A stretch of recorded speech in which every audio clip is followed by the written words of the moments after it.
ನಮಸ್ಕಾರ ಎಲ್ರಿಗೂ. ನೋಡಿ ಫ್ರೆಂಡ್ಸ್, ಇವತ್ತಿನ ವಿಡಿಯೋದಲ್ಲಿ ನಿಮಗೆ ಸ್ಟೆಪ್ ಬೈ ಸ್ಟೆಪ್ಪು ಯಾವುದೇ ಕನ್ಫ್ಯೂಸ್ ಇಲ್ಲದೆ ಇರೋ ಹಾಗೆ ನೀಟಾಗಿ ನಾನು ಒಂದು ಬ್ಲೌಸ್ನ ಪ್ಲೇನ್ ಬ್ಲೌಸ್, ಈ ಥರ ಸಾದಾ ಬ್ಲೌಸ್ ಇರುತ್ತಲ್ಲ, ಪ್ಲೇನ್ ಬ್ಲೌಸ್ನ ಸಿಂಗಲ್ ಬ್ಲೌಸ್ನ ಯಾವ ರೀತಿ ಸ್ಟಿಚ್ ಮಾಡೋದನ್ನೋದನ್ನು ಈ ವಿಡಿಯೋದಲ್ಲಿ ನಿಮಗೆ ನೀಟಾಗಿ ಅರ್ಥ ಆಗೋಗೆ ಹೇಳ್ಕೊಡ್ತೀನಿ. ಎಲ್ಲೂ ಸ್ಕಿಪ್ ಮಾಡಿದಿರ ಫುಲ್ ಪೂರ್ತಿ ವಿಡಿಯೋ ನೋಡಿ. ಹಾಗೆಯೇ ನಮ್ಮ ಚಾನಲ್ನ ಯಾರು ಹೊಸ್ದಾಗಿ ನೋಡ್ತಾ ಇದ್ದೀರಾ ಅವರು ಸಬ್ಸ್ಕ್ರೈಬ್ ಮಾಡ್ಕೊಂಡು ನೋಡಿ. ಆಲ್ರೆಡಿ ಸಬ್ಸ್ಕ್ರೈಬ್ ಮಾಡಿರೋರಿಗೆ ಥ್ಯಾಂಕ್ ಯು ಸೋ ಮಚ್. ಹಾಗೆಯೇ ಲೈಕ್ ಕೊಡೋದಂತೂ ಮರಿಬೇಡಿ, ನಿಮ್ಮ ಲೈಕಿಂದನೇ ನಮ್ಮ ಕ್ಲಾಸು ನಡೀತಾ ಇರೋದು. ನೋಡಿ, ಇದು ಮೊದಲಿಗೆ ಇದರಲ್ಲಿ ಯಾವ್ಯಾವ ಪೀಸ್ ಇದೆ ಅಂತ ನೋಡ್ಕೋಬೇಕು. ಎಲ್ಲ ಪೀಸ್ನೂ ನಾವು ನೀಟಾಗಿ ಕಟ್ ಮಾಡಿ ಇಟ್ಕೊಂಡ್ವಿ ಅಂದರೆ ಹೊಲಿಯೋವಾಗ ನಮಗೆ ಯಾವುದೇ ರೀತಿ ಕಷ್ಟ ಆಗೋದಿಲ್ಲ. ಹಾಗೆಯೇ ಜಲ್ದಿ ಸ್ಪೀಡಾಗಿ ಆಗುತ್ತೆ. ಹಾಗಾಗಿ ಎಲ್ಲ ಥರದ ಪೀಸ್ನ ಫಸ್ಟಿಗೆ ನಾವು ನೋಡ್ಕೋಬೇಕಾಗುತ್ತೆ. ಫಸ್ಟಿಗೆ ನೋಡಿ, ಇದು ಕ್ರಾಸ್ ಬೆಲ್ಟ್, ಆಮೇಲೆ ಇದು ಪೈಪಿಂಗ್ ಪೀಸ್, ಇದು ಹುಕ್ಪಟ್ಟಿ ಕಾಜಾಪಟ್ಟಿ, ನಂತರ ಇದು ಬೆನ್ಪಟ್ಟಿ, ಬೆನ್ನಿಗೆ ಅಟ್ಯಾಚ್ ಮಾಡುವಂಥದ್ದು, ಇದು ಬಂದು ಸ್ಲೀವ್, ಇದು ಬ್ಯಾಕ್ ಪಾರ್ಟ್, ಇದು ಫ್ರಂಟ್ ಪಾರ್ಟ್. ಈ ರೀತಿಯಾಗಿ ಎಲ್ಲ ಇದೆಯಾ ಅಂತ ನಾವು ಕರೆಕ್ಟಾಗಿ ನೋಡಿಕೊಂಡು, ಈಗ ಸಪೋಸ್ ನೀವು ಕಟ್ ಮಾಡಿ ಒಂದಿನ 2 ದಿನ ಆಗಿದ್ದರೂ ಕೂಡ ಅದನ್ನು ನೀಟಾಗಿ ಕಟ್ಟಿ ಇಡಬೇಕು ಒಂದೇ ಹತ್ರ. ಎಲ್ಲಂದರೆ ಅಲ್ಲಿ ಹಾಕಿದ್ವಿ ಅಂದರೆ ಒಂದು ಪೀಸ್ ಮಿಸ್ ಆದರೂ ಕೂಡ ನಮಗೆ ಬ್ಲೌಸು ಎಲ್ಲದು ಕರೆಕ್ಟಾಗಿ ಬರೋದಿಲ್ಲ. ಹಾಗಾಗಿ ಯಾವುದೇ ಪೀಸು ಮಿಸ್ ಆಗದೆ ಇರೋ ಹಾಗೆ ನೀವು ಮೊದಲಿಗೆ ನೋಡ್ಕೋಬೇಕಾಗತ್ತೆ. ಈ ಮೊದಲಿಗೆ ನಾನಿಲ್ಲಿ ಫ್ರಂಟ್ ಪಾರ್ಟ್ನ ರೆಡಿ ಮಾಡ್ತಾಯಿದ್ದೀನಿ. ಫ್ರಂಟ್ ಪಾರ್ಟ್ಗೆ ನಾನು ನೋಡಿ ಎಲ್ಲ ಡಾಟ್ಸ್, ಒಬ್ಬರು ಕಮೆಂಟ್ಸ್ ಮಾಡಿದರು ಡಾಟ್ಸು ಟಕ್ಸು ಅಂದರೆ ಏನು ಅಂತ. ಎರಡು ಸೇಮ್, ಒಂದು ಕಡೆ ಡಾಟ್ಸ್ ಅಂತಾರೆ, ಒಂದು ಕಡೆ ಟಕ್ಸ್ ಅಂತಾರೆ. ಎರಡೂ ಕೂಡ ಒಂದೇ ಆಗಿರುತ್ತೆ. ನೋಡಿ, ನಾವಿಲ್ಲಿ ಏನು ಮಾರ್ಕ್ ಮಾಡಿದ್ದೀವೋ ಅದೇ ಮಾರ್ಕ್ ಮೇಲೆ ಈ ರೀತಿ ರೋಲರ್ ಸಿಗುತ್ತೆ, ಮಾರ್ಕರ್ ಅಂತ. ಮಾರ್ಕ್ ಮೇಲೆ ರೋಲ್ ಮಾಡುವಂಥದ್ದು ಇದು. ನೋಡಿ, ಇದು ಏನು ಮಾರ್ಕ್ ಮಾಡಿರ್ತೀವಿ ನಾವು ಇದ್ರ ಮೇಲೆ ಈ ರೀತಿ ರೋಲ್ ಮಾಡಬೇಕಾಗತ್ತೆ. ಆವಾಗ ನಮಗೆ ಇದು ಕರೆಕ್ಟಾಗಿ ನೋಡಿ ಈ ರೀತಿಯಾಗಿರುತ್ತೆ. ಇದು ಇದ್ರ ಮೇಲೆ ಕರೆಕ್ಟಾಗಿ ನೋಡಿ ಈ ರೀತಿ ಮಾಡಿದಾಗ ಏನಾಗುತ್ತೆ, ಕೆಳಗಡೆ ಡಾಟ್ಸು ಕೂಡ ನಮಗೆ 2 ಪಾರ್ಟ್ಸು ಕರೆಕ್ಟಾಗಿ ಬರುತ್ತೆ. ಇದು ನಾನು ಮಾಡ್ತಾ ಇರೋದು 4 ಟಕ್ ಬ್ಲೌಸಿಂದು. ಈ ರೀತಿ ಒಂದು ಸಲ ನೀವು ಈ ಮಾರ್ಕ್ ಮೇಲೇ ಈ ರೋಲ್ ಮಾಡಬೇಕಾಗತ್ತೆ, ಆಗ ನಿಮಗೆ ಇದು ಕರೆಕ್ಟಾಗಿ ಬರುತ್ತೆ. ನೋಡಿ, ಇದೇ ಸೇಮ್ ಈ ಕಡೆಗೂ ಬಂದಿರುತ್ತೆ. ಈ ಪಾಯಿಂಟ್ ಎಲ್ಲಿದೆ ಈ ಥರ ಪಾಯಿಂಟ್ ಮಾಡ್ಕೋಬೇಕಾಗತ್ತೆ. ನೋಡಿ, ಈ ರೀತಿಯಾಗಿ 2 ಸೈಡು ನಾವು ಕರೆಕ್ಟಾಗಿ ಮಾರ್ಕ್ ಮಾಡ್ಕೋಬೇಕು. ನಂತರ ಇದನ್ನು ನಾನು ಓಪನ್ ಮಾಡ್ತಾಯಿದ್ದೀನಿ. ಊರಿಗೆ ಹೋಗಿದ್ದಕ್ಕೆ ಫ್ರೆಂಡ್ಸ್ ತುಂಬ ದಿನ ಗ್ಯಾಪ್ ಆಯಿತು. ಯಾವುದೇ ವಿಡಿಯೋ ಹಾಕೋಕ್ಕೆ ಕೂಡ ಆಗಲಿಲ್ಲ ನನಗೆ. ಇನ್ನೂ ಒಂದೇನೆಂದರೆ, ನೀವು ಈ ರೀತಿಯಾಗಿ ಅಪೋಸಿಟ್ಟೇ ಇರಬೇಕಿದು. ಒಂದೊಂದು ಸಲ ಏನಾಗುತ್ತೆ ಅಂದರೆ ನಿಮಗೆ ಇದೇ ರೀತಿ ಹಾಕ್ಕೊಂಡು ಬಿಟ್ಟಿರ್ತಾರೆ ಬಿಗಿನರ್ಸು, ತುಂಬಾ ಅದು ಎಡವಟ್ಟಾಗಿಬಿಡುತ್ತೆ. ನೋಡಿ, ಈ ರೀತಿನೇ ಹಾಕ್ಕೊಂಡು ನಿಮಗೇನಾದರೂ ಗೊತ್ತಾಗಲಿಲ್ಲ ಅಂದರೆ ಇಲ್ಲಿ ಆಲ್ರೆಡಿ ನೀವು ಮಾರ್ಕ್ ಮಾಡಿರ್ತೀರ. ಮಾರ್ಕ್ ಮಾಡಿಲ್ಲ ಅಂದರೆ ಏನಾಯಿತು, ಇಲ್ಲಿ ಏನಾದರೂ ಒಂದು ಈ ಥರ ಮಾರ್ಕ್ ಮಾಡ್ಕೊಳ್ಳಿ. ಇದ್ರ ಮೇಲೇ ನಮಗೆ ಡಾಟ್ಸ್ ಬರಬೇಕು. ಇದು ಕರೆಕ್ಟಾಗಿ ಅಪೋಸಿಟ್ಟಲ್ಲೇ ಇರಬೇಕು. ನೋಡಿ, ಇದನ್ನು ಫಸ್ಟಿಗೆ ನಾನು ಇಲ್ಲಿ ಈ ಡಾಟ್ಸ್ನ ಹಿಡಿತಾಯಿದ್ದೀನಿ. ಈ ನ್ಯಾಚು ಕುಡಿಸ್ಬೇಕಾಗತ್ತೆ. ಇದೇ ನಮಗೆ ಫಸ್ಟ್ನೇ ಡಾಟ್ಸು. ನೀವು ಯಾವುದ್ಯಾವುದೋ ಮಧ್ಯದಲ್ಲಿ ಇದು ಅಥವಾ ಇದು ಹಿಡಿಯೋ ಆಗಿಲ್ಲ, ಫಸ್ಟಿಗೆ ಇದನ್ನೇ ಹಿಡಿಬೇಕು ನೀವು. ಈ ಬೇಸ್ ಮೇಲೆ ನಮಗೆ ಉಳಿದಿರೋಂಥ ಡಾಟ್ಸ್ಗಳೆಲ್ಲ ಕರೆಕ್ಟಾಗಿ ಬರ್ತವೆ. ಈ ಡಾಟ್ಸ್ನ ನಾವು ಫಸ್ಟಿಗೆ ಸ್ಟಿಚ್ ಮಾಡ್ಕೋಬೇಕು. ಇಲ್ಲಿ ಇನ್ನೊಂದು ಏನು ಅಂದರೆ, ಇದನ್ನ ಸ್ಟಿಚ್ ಮಾಡಬೇಕಾದ್ರೆ ಕರೆಕ್ಟಾಗಿ ಇದು 1 ಇಂಚು 1.5 ಎಷ್ಟು ಎಕ್ಸ್ಟ್ರಾ ಬಿಟ್ಕೊಂಡಿರ್ತೀವಿ ಅನ್ನೋದನ್ನು ನೋಡಿ ಅದರ ಮೇಲೆ ನಾವು ಇದನ್ನು ಸ್ಟಿಚ್ಚನ್ನ ಹಾಕಬೇಕಾಗತ್ತೆ. ನೋಡಿ, ಸ್ಟಾರ್ಟಿಂಗ್ ರಫ್ ಒಂದು 3 ಸ್ಟಿಚ್ ರಫ್ ಹೋಯ್ತು ಅಂದರೆ ಸಾಕು. ನೋಡಿ, ನಂತರ ಈ ರೀತಿ ದಾರ ಬಿಡಬೇಕಾಗತ್ತೆ. ಅಲ್ಲಿಂದಲೇ ಆವಾಗಲೇ ದಾರಗಳನ್ನ ಕಟ್ ಮಾಡ್ಕೊಂಡಾಗ ನಾವು ಸ್ಟಿಚ್ ಮಾಡೋಂಥ ಕೆಲಸ ಕೂಡ ನೀಟಾಗಿರುತ್ತೆ. ನೋಡಿ, ಇದನ್ನು ನಾನು ಕಟ್ ಮಾಡ್ತಾ ಇಲ್ಲ, ಅದಕ್ಕೆ ಸೇಮ್ ಬರೋ ಹಾಗೆ ಈ ಡಾಟ್ಸ್ನು ಕೂಡ ಹಿಡಿತಾಯಿದ್ದೀನಿ. ಈ ರೀತಿ ಮಾಡಿದಾಗ ನಿಮಗೆ ಹೆಚ್ಚು ಕಡಿಮೆ ಬರೋದಿಲ್ಲ. ಎರಡೂ ಕೂಡ ಕರೆಕ್ಟಾಗಿ 2 ಡಾಟ್ಸು ಕರೆಕ್ಟಾಗಿ ಬರುತ್ತೆ. ನೋಡಿ, ಇದಕ್ಕೂ ಅಷ್ಟೇ ಒಂದು 3 ಸ್ಟಿಚ್ ರಫ್ನ ಹಾಕಿ, ರಫ್ ಮರಿಬಾರ್ದು ನೀವು. ಇಲ್ಲಿ ಈ ಪಾಯಿಂಟಲ್ಲಿ ರಫ್ ಹಾಕಬಾರ್ದು. ಏನಿದ್ರು ನಮಗೆ ನೋಡಿ ಈ ಸ್ಟಾರ್ಟಿಂಗ್ ಪಾಯಿಂಟಲ್ಲಿ ಮಾತ್ರ ರಫ್ ಹಾಕಬೇಕು. ಈ ಎಂಡ್ ಪಾಯಿಂಟಿಗೆ ರಫ್ ಹಾಕೋ ಅವಶ್ಯಕತೆ ಇರೋದಿಲ್ಲ. ನೋಡಿ, ಈ ಥರ ಬಿಟ್ಟು ಒಂದು ಇಂಚವರೆಗೂ ಒಂದು ಸ್ವಲ್ಪ ನೀವು ಇಲ್ಲಿ ದಾರ ಬಿಟ್ಕೋಬೇಕಾಗುತ್ತೆ. ಇದನ್ನು ಮಾತ್ರ ಮರಿಬಾರ್ದು, ಯಾಕಂದರೆ ನಾವು ಇಲ್ಲಿ ರಫ್ ಹಾಕಿರೋದಿಲ್ಲ. ಆನಂತರ ಇದನ್ನು ಇಷ್ಟು ನೀವು ಕಟ್ ಮಾಡಲೇಬೇಕು. ಈಗ ಒಬ್ಬೊಬ್ರು ಏನು ಮಾಡ್ತಾರೆ, ಕಟ್ ಮಾಡಿದಿರನೇ ಅಟ್ಯಾಚ್ ಮಾಡ್ತಾರೆ, ಅದು ರಾಂಗ್ ಮೆಥಡ್ ಆಗಿರುತ್ತೆ. ಈ ರೀತಿ ಕರೆಕ್ಟಾಗಿ ಕಟ್ ಮಾಡಲೇಬೇಕು. ಇದು ನಿಮಗೆ ಫಸ್ಟ್ನೇದ್ದು.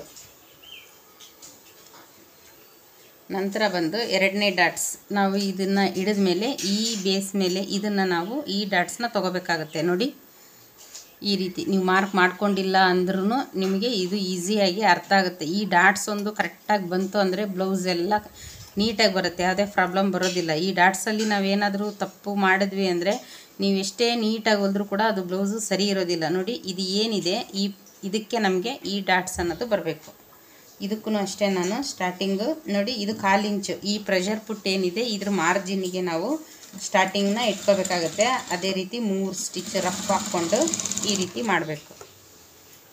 ನಂತರ ಈ ಕಡೆನೂ ಕೂಡ ನಾನು ಇದೇ ಡಾಟ್ಸ್ನೇ ಹಿಡಿತಾ ಇದ್ದೀನಿ. ಎರಡೂ ನೀವು ಒಂದೇ ಸಲ ಹಿಡಿದಾಗ ಏನಾಗುತ್ತೆ, ಎರಡೂ ಕೂಡ ಒಂದೇ ಕರೆಕ್ಟಾಗಿ ಬರುತ್ತೆ, ಯಾವುದೇ ಪ್ರಾಬ್ಲಮ್ ಆಗೋದಿಲ್ಲ. ನೋಡಿ, ಇದಕ್ಕೂ ಅಷ್ಟೇ ನಾವು ಈ ಥರ ದಾರ ಬಿಡಲೇಬೇಕು.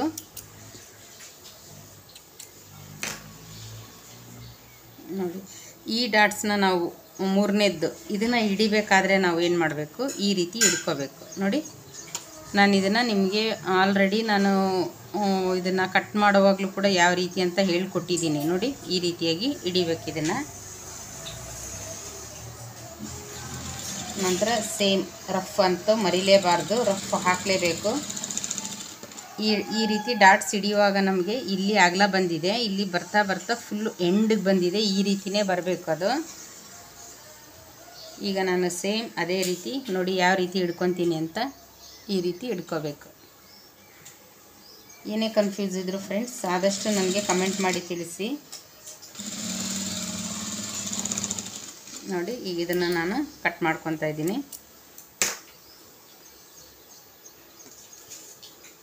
ನೋಡಿ, ನಮಗಿದು 3 ಡಾಟ್ಸು ಕೂಡ ಕ್ಲಿಯರ್ ಆಯಿತು. ಈ 4ನೇ ಡಾಟ್ಸ್ನ ಯಾವಾಗ ಹಿಡಿಬೇಕು ಅಂತ ನಾನು ನಿಮಗೆ ಮುಂದೆ ಹೇಳ್ತೀನಿ. ಈಗೂ ಬೇಕಾದರೂ ಹಿಡಿಬೋದು, ಅಥವಾ ನಾವು ಸೈಡ್ ಫಿಟ್ಟಿಂಗ್ ಮಾಡುವಾಗಲೂ ಹಿಡಿಬೋದು. ನಾವು ಸೈಡ್ ಫಿಟ್ಟಿಂಗ್ ಮಾಡುವಾಗಲೇ ಇದು 4ನೇ ಡಾಟ್ಸ್ನ ಹಿಡಿಯೋಣ.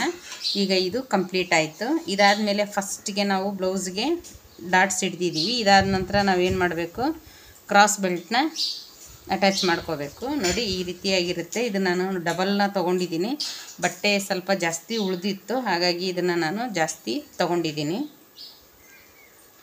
ನೋಡಿ, ಈ ಕ್ರಾಸ್ ಬೆಲ್ಟ್ ಅಟ್ಯಾಚ್ ಮಾಡಬೇಕಾದ್ರೆ ನೀವು ಮೇಯ್ನ್ ನೆನ್ಪಿಟ್ಕೋಬೇಕಾಗಿರೋದು ಈ ರೀತಿ 1/4 ಇಂಚು ಈ ಇದು ಕ್ರಾಸ್ ಬೆಲ್ಟ್ ಸಪ್ರೇಟ್ ಪೀಸ್ ಏನಿದೆ ಅದು ಮುಂದೆ ಇರಬೇಕು, 1/4 ಇಂಚ್. ನಂತರ ಇದು ಈ ಬಟ್ಟೆ ಇದು ಬಾಡಿ ಪೀಸ್ ಏನಿದೆ ಇದು ಎರಡು ಇಲ್ಲಿ ಕರೆಕ್ಟಾಗಿರಬೇಕು. ಈಗಿದ್ದರೆ ಮಾತ್ರ ನಿಮ್ಮದು ಕ್ರಾಸ್ ಬೆಲ್ಟ್ ಕರೆಕ್ಟ್ ಬರುತ್ತೆ. ನೀವೇನು ಮಾಡಿಬಿಡ್ತೀರಾ, ಇದು ಮುಂದೆ ಇದೆ ಅಂತ ಅಂದಾಗ ಈ ರೀತಿ ಇಟ್ಟರೆ ಅಂದರೆ ಏನಾಗುತ್ತೆ, ಅದು ಕ್ರಾಸ್ ಬೆಲ್ಟ್ ಶೇಪ್ ಬರೋದಿಲ್ಲ. ಕ್ರಾಸ್ ಬೆಲ್ಟ್ ಶೇಪ್ ಬರಬೇಕು ಅಂದರೆ ನಾವು ಈ ರೀತಿ ಕ್ರಾಸ್ ಆಗಿಯೇ ಇಟ್ಕೋಬೇಕು ಇದನ್ನು. ಇದು ಅಷ್ಟೇ, ನೀವು ಯಾವ ಸ್ಟಿಚ್ ಹಾಕ್ತೀರೋ, ಎಷ್ಟು ಮಾರ್ಜಿನ್ ಹಾಕ್ತೀರೋ ಅದ್ರ ಮೇಲೆ ಡಿಪೆಂಡ್ ಆಗಿರುತ್ತೆ. ಇದನ್ನೆಲ್ಲ ನಾನು ಯಾವ ಮಾರ್ಜಿನಲ್ಲಿ ಹಾಕ್ತಾಯಿದ್ದೀನಿ ಅಂತ ನೀಟಾಗಿ ಗಮನಿಸಿ. ನೀವು ಇದೇ ಮಾರ್ಜಿನಲ್ಲಿನೇ ಹಾಕಬೇಕಾಗುತ್ತೆ ಇದನ್ನು.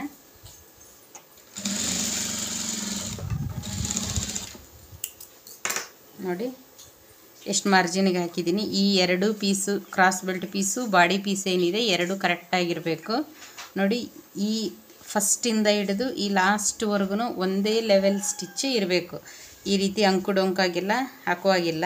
ಆನಂತರ ಇದನ್ನೇನು ಮಾಡಿ ಈ ರೀತಿ ಫೋಲ್ಡಿಂಗ್ ಮಾಡ್ಕೋಬೇಕು. ಇದನ್ನು ನಾನೀಗ ಇಲ್ಲಿ ಅಟ್ಯಾಚ್ ಮಾಡ್ತಾಯಿದ್ದೀನಿ.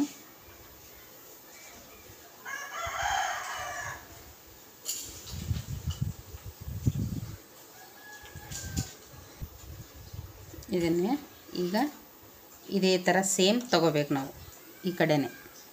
ನೋಡಿ, ಇದು ಕರೆಕ್ಟಾಗಿರಬೇಕು, ಇದು ಕೂಡ ಕರೆಕ್ಟಾಗಿರಬೇಕು. ಈ ಸ್ಟಿಚ್ ಏನು ಹಾಕಿರ್ತೀವಿ ನಾವು ಅದ್ರ ಮೇಲೇ ಬರಬೇಕಿದು. ಇದು ಒಳಗಡೆ ಇರೋವಂಥ ಬಾಡಿ ಪೀಸ್ ಮೇಲೆ ಸ್ಟಿಚ್ ಬರೋ ಹಾಗಿಲ್ಲ. ಕ್ರಾಸ್ ಬೆಲ್ಟಲ್ಲಿ ತುಂಬ ಥರ ಅಟ್ಯಾಚ್ ಮಾಡ್ಬೋದು. ನಿಮಗೆ ಒಂದೊಂದನ್ನೇ ಹೇಳ್ಕೊಡ್ತಾ ಹೋಗ್ತೀನಿ ನಾನು. ಈ ಸ್ಟಿಚ್ಚನ್ನ ನೀವು ಕವರ್ ಮಾಡಲಿಲ್ಲ ಅಂದರೆ ಏನಾಗುತ್ತೆ, ಇದನ್ನು ರಿವರ್ಸ್ ಮಾಡಿದಾಗ ಫಸ್ಟಿಗೆ ಹಾಕಿರೋ ಸ್ಟಿಚ್ ಕಾಣಿಸ್ತಾ ಇರುತ್ತೆ. ಅದು ಕಾಣಿಸ್ಬಾರ್ದು ಅಂದರೆ ಕರೆಕ್ಟಾಗಿ ಈ ಸ್ಟಿಚ್ನ ನಾವು ಫಾಲೋ ಮಾಡಬೇಕು.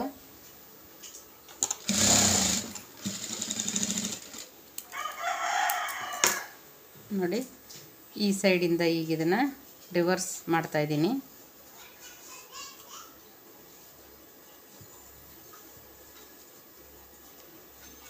ಕರೆಕ್ಟಾಗಿ ಎಲ್ಲನೂ ತೆಗೆದುಬಿಡಿ ಹೊರಗಡೆ.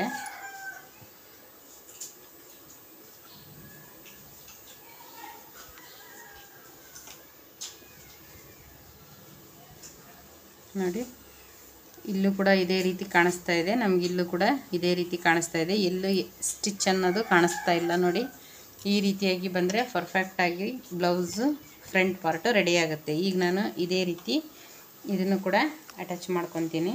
ನೋಡಿ, 1/4 ಇಂಚ್ ಬಿಟ್ಟಿದ್ದೀನಿ. ಇದನ್ನು ಈ ರೀತಿ ಕರೆಕ್ಟಾಗಿ ಲೆವೆಲ್ ಮಾರ್ಜಿನ್ಗೆ ಇಟ್ಕೊಂಡು ಸ್ಟಿಚ್ ಹಾಕ್ತಾಯಿದ್ದೀನಿ.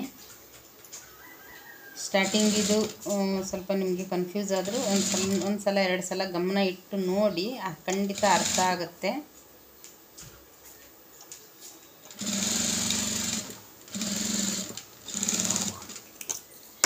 ನೋಡಿ, ಇದಾಯ್ತಲ್ಲ. ಅದೇ ರೀತಿ ಇದನ್ನು ಈಗ ಫೋಲ್ಡ್ ಮಾಡಿಕೊಂಡು ಈಗ ಇದನ್ನು ಇದ್ರ ಮೇಲೆ ಹಾಕ್ತಾಯಿದ್ದೀನಿ ನಾನು. ನೋಡಿ,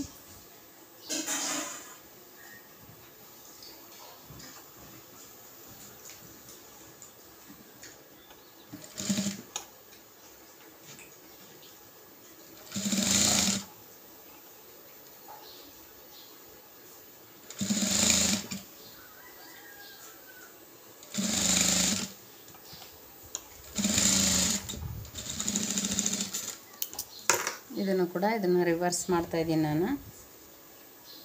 ತುಂಬ ಜನ ಕಮೆಂಟ್ಸ್ ಮಾಡಿದರು ಯಾವ ಥರ ಮಷಿನ್ ತೊಗೋಬೇಕು ಅಂತ. ನಾನು ಕಮೆಂಟ್ಸಲ್ಲಿ ಸರಿಯಾಗಿ ಉತ್ತರ ಕೊಡೋಕ್ಕಾಗಲಿಲ್ಲ.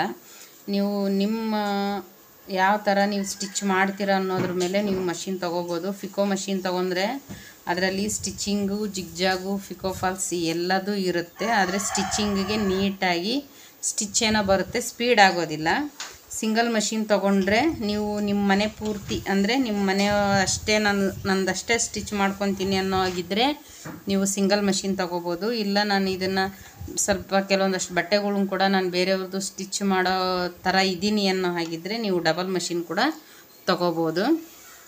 ನೋಡಿ, ಇದು ಕೂಡ ನಮ್ಮದು ರೆಡಿ ಆಯಿತು. ಇದಾದಮೇಲೆ ನಾವು ಕಂಪಲ್ಸರಿಯಾಗಿ ಇದನ್ನೆಲ್ಲ ಎಕ್ಸ್ಟ್ರಾ ಇರುವಂಥದ್ದನ್ನೆಲ್ಲ ನೀಟಾಗಿ ಕಟ್ ಮಾಡಿಕೊಳ್ಳೇಬೇಕು.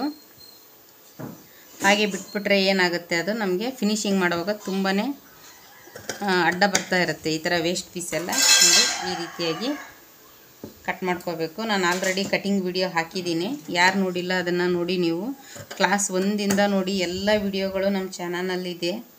ನೀವು ಒಂದೊಂದನ್ನೇ ನೀಟಾಗಿ ನೋಡ್ಕೊಂಡು ಬನ್ನಿ. ಎಷ್ಟು ದಿನ ಆದ್ರೂ ಅದು ವಿಡಿಯೋ ನಮ್ಮ ಚಾನಲಲ್ಲೇ ಇರುತ್ತೆ. ನೋಡಿ, ಈ ರೀತಿಯಾಗಿ ಕರೆಕ್ಟಾಗಿ 2 ಪೀಸು ಆಪೋಸಿಟ್ಟಾಗಿ ಬರಬೇಕು. ಒಂದು ಭಾಗ ಈಗ ರೆಡಿ ಆಯಿತು ನಮಗೆ. ಈಗ ನೆಕ್ಸ್ಟ್ ನಾವೇನು ಮಾಡಬೇಕು, ಇದಕ್ಕೆ ಹುಕ್ ಪಟ್ಟಿನ ಅಟ್ಯಾಚ್ ಮಾಡ್ಕೊತಾ ಇದ್ದೀನಿ ನಾನು. ನೋಡಿ, ಹುಕ್ ಪಟ್ಟಿ ಅಟ್ಯಾಚ್ ಮಾಡಬೇಕಾದ್ರೆ ಒಂದು ಗಮನ ಇಟ್ಕೊಳ್ಳಿ ನೀವು. ಇದು ನಮಗೆ ಈ ಥರ ಇರುತ್ತೆ, ಆಯಿತಾ.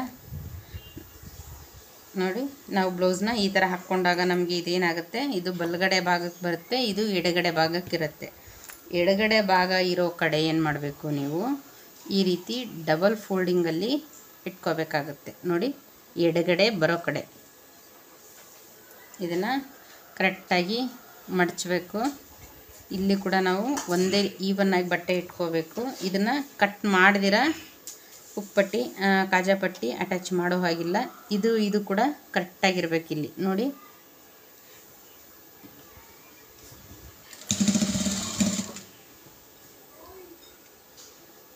ಇದು ಅಷ್ಟೇ ಒಂದೇ ಲೆವೆಲ್ ಮಾರ್ಜಿನ್ ಬರಬೇಕು ಲಾಸ್ಟಿಂದ ಫಸ್ಟ್ವರೆಗೂ.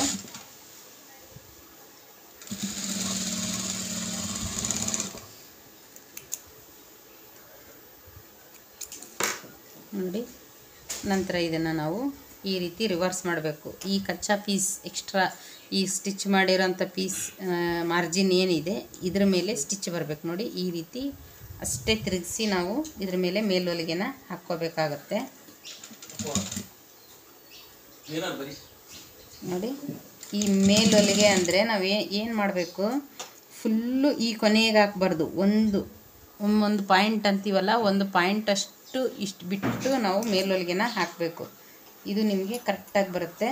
ಇದನ್ನು ನೀವು ಈ ರೀತಿ ಲೂಸೆಲ್ಲ ಬಿಡೋ ಹಾಗಿಲ್ಲ, ಟೈಟಾಗಿ ಈ ರೀತಿ ಎಳೆದು ಹಾಕಬೇಕಾಗತ್ತೆ.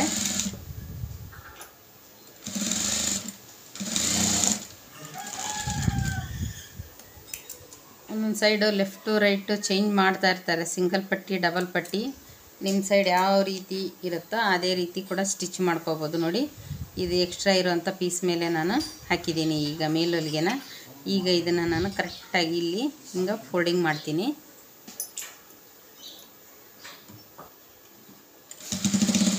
ರಫ್ ಅಂತೂ ಮರಿಲೇಬಾರ್ದು. ನೀವು ಏನೇ ಸ್ಟಿಚ್ ಮಾಡಿದ್ರೂ ರಫ್ ಮಾಡಲೇಬೇಕು, ಇಲ್ಲಾಂದರೆ ನೀವು ಮುಂದೆ ಹೊಲಿತಾ ಹೋಗ್ತೀರಾ, ಹಿಂದೆಯಿಂದ ಅದು ಬಿಚ್ಕೊಂಬಂದ್ಬಿಡುತ್ತೆ.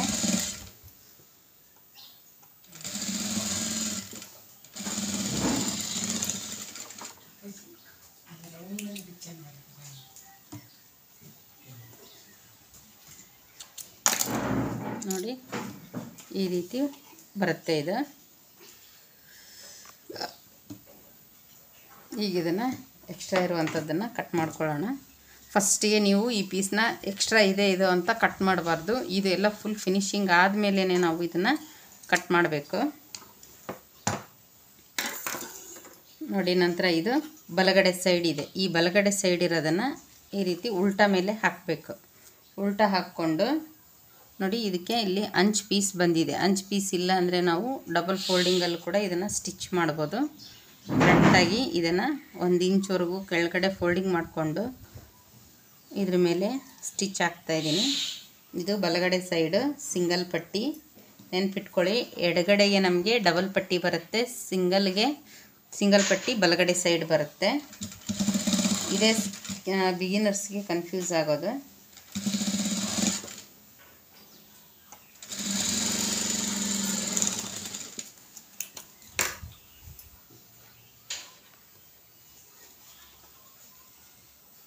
ನೋಡಿ, ಈಗ ಇದನ್ನು ಕರೆಕ್ಟಾಗಿ ಈ ರೀತಿ ಮಾಡಿಕೊಂಡು ಇದ್ರ ಮೇಲೆ ಕೂಡ ನೀವು ಹೊಲಿಗೆನ ಹಾಕ್ಕೋಬೋದು. ಆವಾಗ ನಿಮಗೆ ನೀಟಾಗಿ ಬರುತ್ತೆ, ಎಲ್ಲೂ ಲೂಸು ಟೈಟ್ ಅನ್ನೋದು ಬರೋದಿಲ್ಲ, ಕರೆಕ್ಟಾಗಿ ಬರುತ್ತೆ. ನೋಡಿ, ಈಗ ಇದನ್ನು ನಾವು ಎಲ್ಲಿ ಸ್ಟಿಚ್ ಹಾಕಿದ್ದೀವೋ ಆ ಸ್ಟಿಚ್ ಕವರ್ ಆಗಬೇಕು. ನೋಡಿ, ಇದು ಒಂದು ನೀವು ಗಮನ ಇಟ್ಟು ನೋಡ್ಕೊಳ್ಳಿ, ಇದು ಐತಲ್ಲ ಈ ರೀತಿ ಕರೆಕ್ಟಾಗಿ ಕವರ್ ಆಗಬೇಕು. ಅಂದರೆ ಫುಲ್ಲು ಈ ಥರನೂ ಬರೋ ಹಾಗಿಲ್ಲ, ಈ ಸ್ಟಿಚ್ಚು ಕಾಣೋ ಹಾಗೆ ಕೂಡ ಬರೋ ಹಾಗಿಲ್ಲ. ಇದು ಕರೆಕ್ಟಾಗಿ ಇದ್ರ ಮೇಲೆ ಈ ಪಟ್ಟಿ ಅನ್ನೋದು ಬರಬೇಕು, ಇದು ಅಂಚಿರೋದು.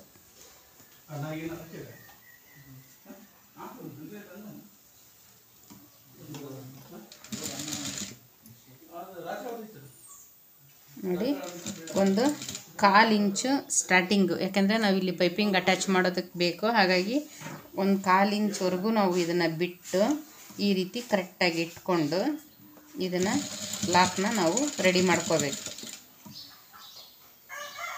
ಇದು ಲಾಕನ್ನು ಅಷ್ಟೇ ತುಂಬ ಅಗಲ ಎಲ್ಲ ಮಾಡೋ ಹಾಗಿಲ್ಲ, ಇದಕ್ಕೆ ನೀವು ರಫ್ ಅನ್ನೋದು ಹಾಕಲೇಬೇಕು. ಈ ಲಾಕ್ ಅನ್ನೋದು ತಡೀರಿ ತೋರಿಸ್ತೀನಿ.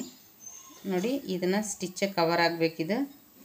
ನೀವು ಎಷ್ಟು ಮಾಡ್ತೀರೋ 4, 5 ಬ್ಲೌಸ್ ಮೇಲೆ ಡಿಪೆಂಡು. ನೀವು ಏನೇ ಸ್ಟಿಚ್ ಮಾಡೋದಿದ್ರು ಬ್ಲೌಸು ಪಕ್ಕದಲ್ಲೇ ಇಟ್ಕೋಬೇಕಾಗತ್ತೆ. ನೀವು ಅದನ್ನು ನೋಡಿನೇ ಅಲ್ವಾ ನೀವು ಸ್ಟಿಚ್ ಮಾಡಬೇಕಾಗಿರೋದು.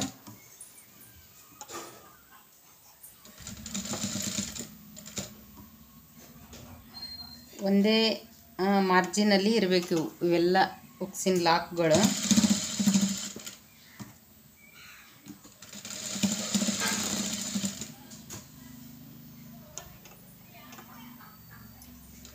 ಯಾವುದೇ ಬ್ಲೌಸ್ ಆಯಿತು ನೀವು 5 ಮಾಡೋದು ಒಳ್ಳೆಯದು. 5 ಮಾಡಿದ್ರೆ ನಮಗೆ ಬ್ಲೌಸು ನೀಟಾಗಿ ಫ್ರಂಟಲ್ಲಿ ಯಾವುದೇ ರೀತಿ ಗ್ಯಾಪು ಲೂಸು ಬರದೇ ಇರೋ ಹಾಗೆ ನೀಟಾಗಿರಬೇಕು. ಅಂದರೆ 5ನ ನೀವು ರೂಢಿ ಮಾಡ್ಕೊಳ್ಳಿ. ಒಬ್ಬರು ಈಸಿ ಆಗಲಿ ಅಂತ ಏನು ಮಾಡ್ತಾರೆ, ಜಲ್ದಿ 4 ಮಾಡಿ ಬಿಟ್ಬಿಡ್ತಾರೆ. 4 ಮಾಡಿದ್ರೆ ಏನಾಗುತ್ತೆ, ಅದು ಮುಂದೆ ಗ್ಯಾಪ್ ಬರೋ ಚಾನ್ಸ್ ಇರುತ್ತೆ. ಹಾಗಾಗಿ 5 ಮಾಡೋದು ಒಳ್ಳೆಯದು.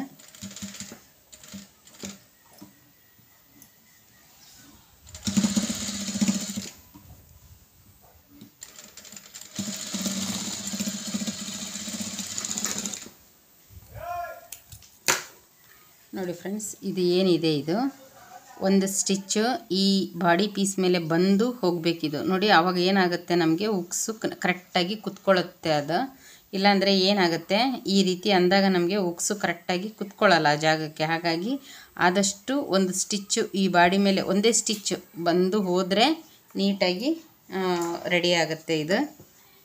ಇದನ್ನು ಅಷ್ಟೇ. ಇದು ರೆಡಿ ಆದಮೇಲೆ ಇದನ್ನು ನಾವು ಕಟ್ ಮಾಡ್ಕೋಬೇಕು. ನಂತರ ಈ ಎಡಗಡೆ ಪೀಸ್ ಏನಿದೆ ಅದನ್ನು ಇದರ ಮೇಲೆ ನಾವು ಹಾಕಬೇಕು. ಈ ಥರ ನೋಡಿ, ಕರೆಕ್ಟಾಗಿ ಇಲ್ಲಿ ಇಟ್ಕೊಂಡು ಇಲ್ಲಿ ನಾವು ಎಡಗಡೆ ಪೀಸ್ ಏನಿದೆ ಅದನ್ನು ಈ ರೀತಿ ಹಾಕ್ಕೋಬೇಕು. ಇಲ್ಲಿ ನಮಗೆ ಎಷ್ಟು ಎಕ್ಸ್ಟ್ರಾ ಬರುತ್ತೆ ಅಂತ ನೋಡಬೇಕು. ಎಲ್ಲ ಬ್ಲೌಸ್ಗೂ ಒಂದೊಂದು ಪಾಯಿಂಟು ಅಥವಾ 1/4 ಇಂಚ್ವರೆಗೂ ಇದು ಎಕ್ಸ್ಟ್ರಾ ಬಂದಿರುತ್ತೆ. ಇದನ್ನು ನಾವು ಕಟ್ ಮಾಡ್ಕೊಳ್ಳೋಣ ಈಗ.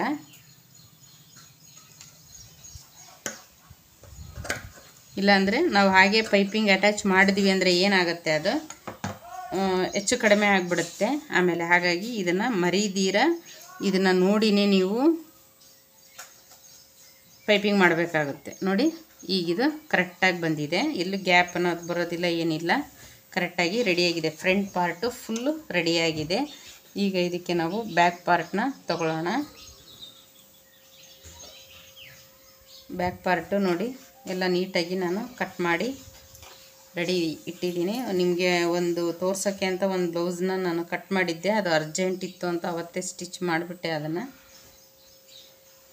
ನೋಡಿ, ಉಲ್ಟಾ ಹಾಕ್ಕೋಬೇಕು. ಸೀದಾ ಒಳಗಡೆ ಇದೆ, ಉಲ್ಟಾ ಮೇಲೆ ಇದೆ. ಇದನ್ನು ಅಷ್ಟೇ ನಾವು ಸ್ಟಿಚ್ ಮಾಡಬೇಕಾದ್ರೆ ಈ 2 ಪೀಸು ಇದು ಎಲ್ಲ ಕರೆಕ್ಟಾಗಿರಬೇಕು. ಇದಕ್ಕೆ ನಾವು 1/4 ಇಂಚು ಮೇಲೆ ಒಂದು ಪಾಯಿಂಟ್, ಆ ಮಾರ್ಜಿನಿಗೆ ನಾವು ಸ್ಟಿಚ್ ಮಾಡಬೇಕು. ಹೆಚ್ಚು ಕಡಿಮೆ ಜಾಸ್ತಿ ಅಥವಾ ಕಡಿಮೆ ಮಾಡಬಾರ್ದು. ನೋಡಿ, ಇಷ್ಟು ಕರೆಕ್ಟಾಗಿ ಸ್ಟಿಚ್ ಮಾಡಬೇಕು. 1/4 ಇಂಚು ಮೇಲೆ ಒಂದು ಪಾಯಿಂಟ್, ಇಷ್ಟು ಕರೆಕ್ಟಾಗಿ ಮಾರ್ಜಿನ್ ಇರುತ್ತೆ ಇದು. ಯಾಕಂದರೆ ನಾವು 1/2 ಇಂಚು ಎಕ್ಸ್ಟ್ರಾ ತೊಗೊಂಡಿರ್ತೀವಿ ಭುಜ ಜಾಯಿಂಟ್ ಮಾಡೋದಕ್ಕೆ ಅಂತಲೇ. ಒಂದು ಪಾಯಿಂಟ್ ಬಿಟ್ಟು ನೀವು ಭುಜ ಜಾಯಿಂಟ್ನ ಮಾಡಬೇಕಾಗುತ್ತೆ. ಫುಲ್ಲು ರೆಡಿ 1/2 ಇಂಚಿಗೆ ಮಾಡಬಾರ್ದು. ಒಂದು ಪಾಯಿಂಟ್ ಕಡಿಮೆ ಇರೋ ರೀತಿ ಭುಜ ಜಾಯಿಂಟ್ ಅನ್ನೋದು ಬರಬೇಕು. ನೀವು ಯಾವುದ್ಯಾವುದಕ್ಕೆ 2 ಸ್ಟಿಚ್ ಹಾಕಬೇಕು ಅನ್ನೋದನ್ನು ಕೂಡ ನೀವು ಕರೆಕ್ಟಾಗಿ ನೆನ್ಪಿಟ್ಕೋಬೇಕು. ಈ ಭುಜ ಜಾಯಿಂಟ್ ಏನಿದೆ ಇದಕ್ಕೆ ಕಂಪಲ್ಸರಿ 2 ಸ್ಟಿಚ್ನೇ ಹಾಕ್ಕೋಬೇಕು.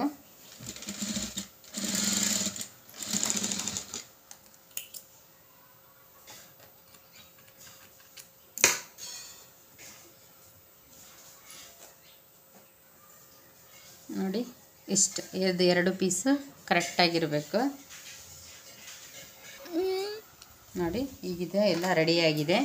ಈಗ ನೆಕ್ಸ್ಟ್ ಸ್ಟೆಪ್ ಏನು ಮಾಡಬೇಕು ಅಂದರೆ ನಾವು ಇದಕ್ಕೆ ಪೈಪಿಂಗ್ ಅಟ್ಯಾಚ್ ಮಾಡ್ಕೋಬೇಕಾಗತ್ತೆ. ಅದಕ್ಕಿಂತ ಮುಂಚೆ ಪೈಪಿಂಗ್ ಪೀಸ್ನ ನಾವು ರೆಡಿ ಮಾಡ್ಕೋಬೇಕು. ಪೈಪಿಂಗ್ ಪೀಸು ಪ್ರತಿಯೊಂದನ್ನು ಹೇಗೆ ಕಟ್ ಮಾಡೋದು ಅನ್ನೋದನ್ನು ನಾನು ನಿಮಗೆ ವಿವರವಾಗಿ ಸ್ಟೆಪ್ ಬೈ ಸ್ಟೆಪ್ ಹೇಳ್ಕೊಟ್ಟಿದ್ದೀನಿ. ಎಲ್ಲದನ್ನು ಕರೆಕ್ಟಾಗಿ ನೀವು ಫಾಲೋ ಮಾಡಿ, ಆಗ ನಿಮಗೆ ಬ್ಲೌಸ್ ಖಂಡಿತ ಈಸಿ ಆಗುತ್ತೆ. ಇದು ನೋಡಿ, ಪೈಪಿಂಗ್ ತುಂಬ ಜನಕ್ಕೆ ಕನ್ಫ್ಯೂಸ್ ಆಗೋದು. ಇದನ್ನು ಈ ರೀತಿ ಕರೆಕ್ಟಾಗಿ ಇಟ್ಕೊಳ್ಳಿ. ಈ ಪೈಪಿಂಗ್ ಪೀಸ್ಗಳು ಏನಿದ್ದಾವೆ ಎಲ್ಲ ಪೀಸ್ಗಳನ್ನು ಈ ರೀತಿ ಇಟ್ಕೊಳ್ಳಿ, ಆಯಿತಾ. ಒಂದ್ರ ಮೇಲೆ ಒಂದು ಈ ರೀತಿ ಹಾಕ್ಕೊಂಡು ಒಂಚೂರು ಈ ರೀತಿ ಕ್ರಾಸಾಗಿ ಕಟ್ ಮಾಡ್ಕೋಬೇಕಾಗುತ್ತೆ. ನೋಡಿ, ನೀವು ಹಾಗೆ ಹೇಗೆ ಕಟ್ ಮಾಡಿರ್ತೀವೋ ಹಾಗಾಗಿ ಅಟ್ಯಾಚ್ ಮಾಡ್ತೀವಿ ಅಂದರೆ ಅದು ಕರೆಕ್ಟಾಗಿ ಬರಲ್ಲ. ಇದನ್ನಂತೂ ನೀವು ಮಿಸ್ ಮಾಡ್ದಿರ ನೋಡಬೇಕಾಗತ್ತೆ. ಇದನ್ನು ಅಷ್ಟೇ ಒಂದ್ರ ಮೇಲೆ ಒಂದು ಹಾಕ್ಕೊಂಡಿದ್ದೀನಿ. ಈ ಪೀಸ್ನೂ ನಾನು ಇದು ಏನು ಕಟ್ ಮಾಡಿದ್ದೀವೋ ಇದೇ ಮೆಜರ್ಮೆಂಟಿಗೆ ಬರೋ ಹಾಗೆ ಈ ರೀತಿ ಕಟ್ ಮಾಡ್ಕೋಬೇಕು.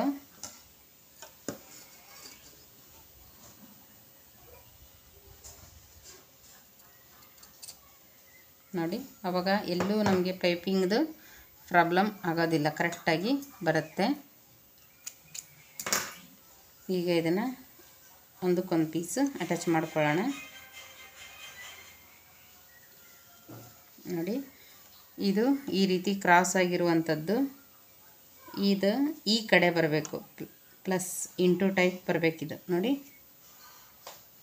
ಈ ರೀತಿಯಾಗಿ ಬರಬೇಕು. ಆವಾಗ ಇದನ್ನು ಇಲ್ಲಿನೂ ಅಷ್ಟೇ ನೀವು 2 ಪೀಸು ಕರೆಕ್ಟಾಗಿರಬೇಕು. ಒಂದು ಪೀಸ್ ಹೀಗೆ, ಒಂದು ಪೀಸ್ ಹೀಗೆ, ಅಥವಾ ಇದನ್ನಿಷ್ಟು ಮುಂದಕ್ಕೆ ಹಾಕೋದು ಹಿಂದಕ್ಕೆ ಹಾಕೋದೆಲ್ಲ ಮಾಡೋ ಹಾಗಿಲ್ಲ. ಕರೆಕ್ಟಾಗಿ ನೋಡಿ, ಈ ಕಡೆ ಏನು ಮಾರ್ಜಿನ್ ಎಕ್ಸ್ಟ್ರಾ ಇದೆ ಈ ಕಡೆ ಕೂಡ ಅಷ್ಟೇ ಇದೆ. ಇದನ್ನೇ ನೀವು ಫಾಲೋ ಮಾಡಬೇಕು. ಆಗ ನಿಮಗೆ ಪೈಪಿಂಗ್ ಪೀಸ್ ಎಲ್ಲೂ ಪ್ರಾಬ್ಲಮ್ ಆಗೋದಿಲ್ಲ.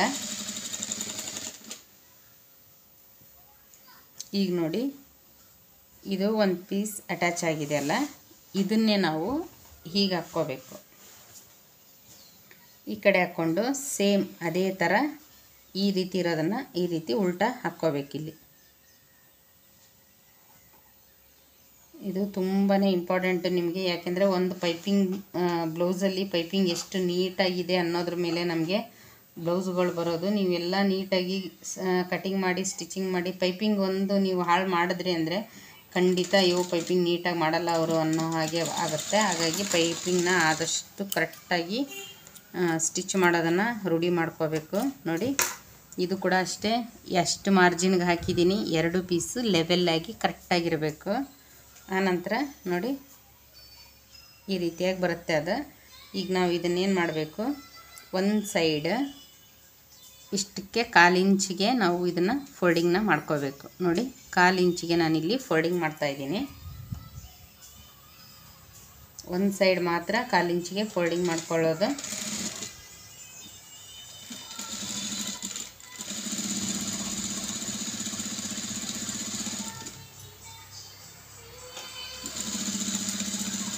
ನೋಡಿ, ನಾವು ಎಷ್ಟೇ ಪೈಪಿಂಗ್ ಮಾಡಿದ್ರೂ ಇದು ಯಾವ ರೀತಿ ಬರ್ತಾಯಿದೆ, ರೌಂಡಾಗಿ ಬರ್ತಾಯಿದೆ ನೋಡಿ. ಈ ರೀತಿ ಬಂದರೆ ಪೈಪಿಂಗು ಎಲ್ಲೂ ರಿವರ್ಸ್ ಆಗಲ್ಲ. ಇದು ಏನಾದರೂ ನಿಮಗೆ ಈ ರೀತಿ ರಿಂಗ್ ಟೈಪ್ ಬಂತು ಅಂದರೆ ಆ ಭಾಗದಲ್ಲಿ ಪೈಪಿಂಗು ಸರಿಯಾಗಿ ಬರೋದಿಲ್ಲ ಅಂತ.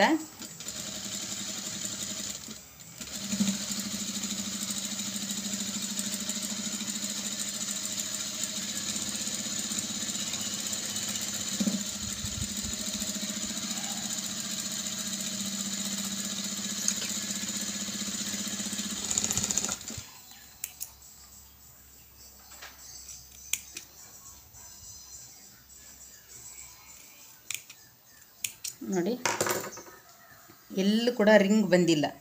ನಾವು ಈ ರೀತಿ ಹಾಕಿದಾಗ ಇದು ಈ ರೀತಿ ರೌಂಡಾಗಿ ತಿರುಗಬೇಕಿದು ತಾನೇ. ನೋಡಿ, ಈಗ ಬಂದಾಗ ಪೈಪಿಂಗ್ ಪೀಸು ಎಲ್ಲೂ ನಮಗೆ ಕೆಡೋದಿಲ್ಲ. ಅದು ಪೈಪಿಂಗ್ ನೀಟಾಗಿ ಬರಬೇಕಂದ್ರೆ ಇದು ಒಂದನ್ನು ನೀವು ಕರೆಕ್ಟಾಗಿ ಫಾಲೋ ಮಾಡ್ಕೊಳ್ಳಿ. ಇದೇನಾದರೂ ನೀವು ಈ ರೀತಿ ಪೈಪಿಂಗ್ ಪೀಸು ಅದು ಇದೆಲ್ಲ ಜಾಯಿಂಟ್ ಆದಮೇಲೆ ಈ ರೀತಿ ಫೋಲ್ಡ್ 1/4 ಇಂಚ್ ಫೋಲ್ಡ್ ಮಾಡಿದ್ಮೇಲೆ ಏನಾದರೂ ರಿಂಗ್ ಟೈಪ್ ಬರ್ತಾ ಇದೆ ಅಂದರೆ ಅದು ನೀವು ಏನೇ ಮಾಡಿದ್ರೂ ಪೈಪಿಂಗು ನೀಟಾಗಿ ಬರೋದಿಲ್ಲ. ಕಟ್ ಮಾಡ್ಕೊಳ್ಳೋದು ಕರೆಕ್ಟಾಗಿರಬೇಕು. ಹಾಗೆಯೇ ಇದನ್ನು ಸ್ಟಿಚ್ ಮಾಡ್ಕೊಳ್ಳೋದು, ಪೈಪಿಂಗ್ ಪೀಸ್ ರೆಡಿ ಮಾಡ್ಕೊಳ್ಳೋದು ಕೂಡ ಕರೆಕ್ಟಾಗಿರಬೇಕು. ನೋಡಿ, ಇದನ್ನ ನಾನು ಬಲಗಡೆ ಸೈಡ್ ತೊಗೊಂಡಿದ್ದೀನಿ. ಬಲಗಡೆ ಸೈಡ್ ಸೀದಾ ಒಳಗಡೆ ಇದೆ, ಇದು ಸೀದಾ ಒಳಗಡೆ ಇದೆ. ಈ ರೀತಿ ಮುಂದುಗಡೆ ಒಂದು 1/4 ಇಂಚು, ಜಾಸ್ತಿ ಎಲ್ಲ ಏನು ಬಿಡೋಕ್ಕೆ ಹೋಗಬೇಡಿ. 1/4 ಇಂಚ್ ಬಿಟ್ಟು ಇದನ್ನು ಈ ಪ್ರೆಷರ್ ಪುಟ್ ಏನಿದೆ ಇದ್ರ ಮಾರ್ಜಿನ್ನಿಗೆ ಕರೆಕ್ಟಾಗಿ ಸ್ಟಿಚ್ ಹಾಕ್ಕೋಬೇಕು. ಈ ಪೈಪಿಂಗ್ ಪೀಸ್ನ ನೀವು ಮಾಡುವಾಗ ಏನು ಮಾಡಬೇಕು ಅಂದರೆ ಈ ಭಾಗದಲ್ಲಿ ನೋಡಿ, ಇಲ್ಲಿದೆಯಲ್ಲ ಈ ಪೈಪಿಂಗ್ ಪೀಸ್ ಇದೆಯಲ್ಲ, ಈ ಫೋಲ್ಡಿಂಗ್ ಮಾಡಿರ್ತೀವಿ ನೋಡಿ, ಒಂದು ಚೂರು ಈ ರೀತಿ ಎಳಿಬೇಕಾಗತ್ತೆ. ಆಗ ಪೈಪಿಂಗು ನೀಟಾಗಿ ಬರುತ್ತೆ. ನೋಡಿ, ಈ ರೀತಿ ನೋಡಿ ಯಾವ ರೀತಿ ಎಳಿತಾ ಇದ್ದೀನಿ ನಾನು. ಸ್ವಲ್ಪನೇ ಸ್ಟಿಚ್ ಹಾಕ್ಕೊಳ್ಳಿ. ಒಂದೇ ಸಲ ಅರ್ಜೆಂಟ್ ಮಾಡೋಕ್ಕೆ ಹೋಗಬೇಡಿ. ಯಾವುದೇ ಅರ್ಜೆಂಟ್ ಮಾಡಿದ್ರೂ ನೀಟಾಗಿ ಕಲಿಯೋಕ್ಕಾಗಲ್ಲ ಫ್ರೆಂಡ್ಸ್. ನೀವೆಷ್ಟು ನಿಧಾನಕ್ಕೆ ಅದರ ಮೇಲೆ ಗಮನ ಕೊಟ್ಟು ಮಾಡ್ತೀರೋ ಅದು ತುಂಬಾ ನಮಗೆ ನೀಟಾಗಿ ಬರುತ್ತೆ. ಇದು ನೋಡಿ, ಈ ಶೋಲ್ಡರ್ ಅಟ್ಯಾಚ್ ಆಗಿರೋದೇನಾಗಿದೆ ಹಿಂಭಾಗಕ್ಕೆ ತಿರುಗಬೇಕು ನಮಗೆ, ಮುಂಭಾಗಕ್ಕೆ ಹೋಗಬಾರ್ದು ಅದು.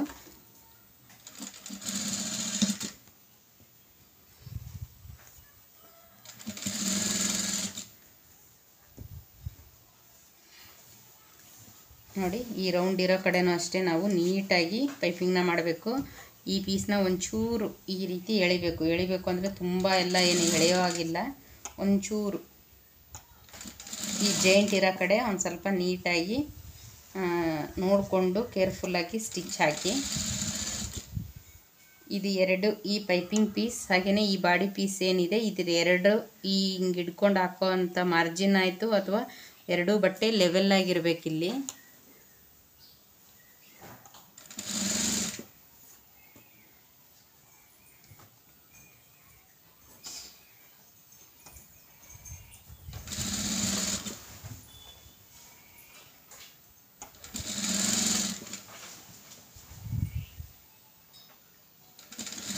ನೋಡಿ, ಒಂದೊಂದನ್ನು ನೀವು ಅಬ್ಸರ್ವ್ ಮಾಡಿ ನೀಟಾಗಿ ಹಾಕಿದಾಗ ಖಂಡಿತ ನೀಟಾಗಿ ಬರುತ್ತೆ. ನೋಡಿ, ಒಂಚೂರು ನಾನು ಇದನ್ನು ಎಳಿತಾ ಇದ್ದೀನಿ. ಇದು ಮಾರ್ಜಿನ್ ಏನು ಹಾಕ್ತಿರೋ ಅದು ಕೂಡ ನಿಮಗೆ ಇಂಪಾರ್ಟೆಂಟ್ ಆಗಿರುತ್ತೆ. ಇದನ್ನು ಬ್ಯಾಕ್ ಸೈಡ್ಗೆ ಟರ್ನ್ ಮಾಡ್ಕೋಬೇಕು. ನೋಡಿ, ನಾನು ಹೇಳ್ಕೊಡೋದೆಲ್ಲ ನೀಟಾಗಿ ಅರ್ಥ ಆಗ್ತಾ ಇದೆಯಾ ಫ್ರೆಂಡ್ಸ್ ನಿಮಗೆ? ಲೈಕ್ ಕೊಟ್ಟರೆ ನಾಳೆ ಕ್ಲಾಸು ಮತ್ತೆ ಜಲ್ದಿ ಅಪ್ಲೋಡ್ ಮಾಡಿಕೊಡ್ತೀನಿ. ಊರಿಗೆ ಹೋಗಿದ್ದಕ್ಕೆ ಸ್ವಲ್ಪ ಲೇಟ್ ಆಯಿತು, ಇಲ್ಲ ಅಂದಿದ್ದರೆ ಇಷ್ಟು ದಿನ ಗ್ಯಾಪ್ ಖಂಡಿತ ಕೊಡ್ತಾ ಇದ್ದಿಲ್ಲ ನಾನು. ನೋಡಿ, ಈ ಥರ ಈ ಲಾಸ್ಟಿಗೆ ಬಂದಾಗೂ ಅಷ್ಟೇ ನೀವು ರಫ್ ಹಾಕಬೇಕಾದ್ರೆ ಈ ಪೀಸಿನ ಮೇಲೆ ರಫ್ ಹಾಕಬೇಕು, ಈ ಪೈಪಿಂಗ್ ಪೀಸ್ ಮೇಲೆ ಹಾಕೋ ಹಾಗಿಲ್ಲ.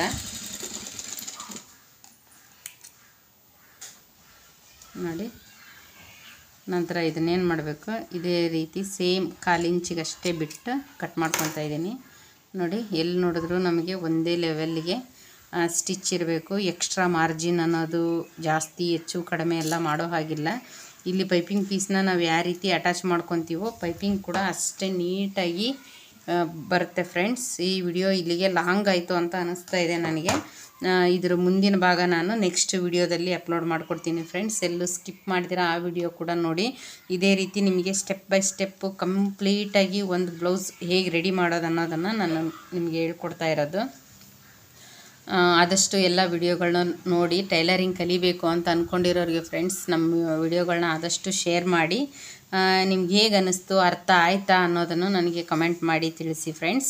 ಹಾಗೆಯೇ ಖಂಡಿತ ಲೈಕ್ ಕೊಡ್ತೀರಾ ಅಂತ ಅಂದ್ಕೊಂಡಿದ್ದೀನಿ. ನಿಮ್ಮ ಲೈಕೇ ನನಗೆ ಇಂಟ್ರೆಸ್ಟ್ ಆಗಿದ್ರೆ ಫ್ರೆಂಡ್ಸ್ ಈ ವಿಡಿಯೋ ಇಲ್ಲಿಗೆ ಎಂಡ್ ಮಾಡ್ತಾ ನೆಕ್ಸ್ಟ್ ವಿಡಿಯೋದಲ್ಲಿ ಸಿಗೋಣ. Thank you so much.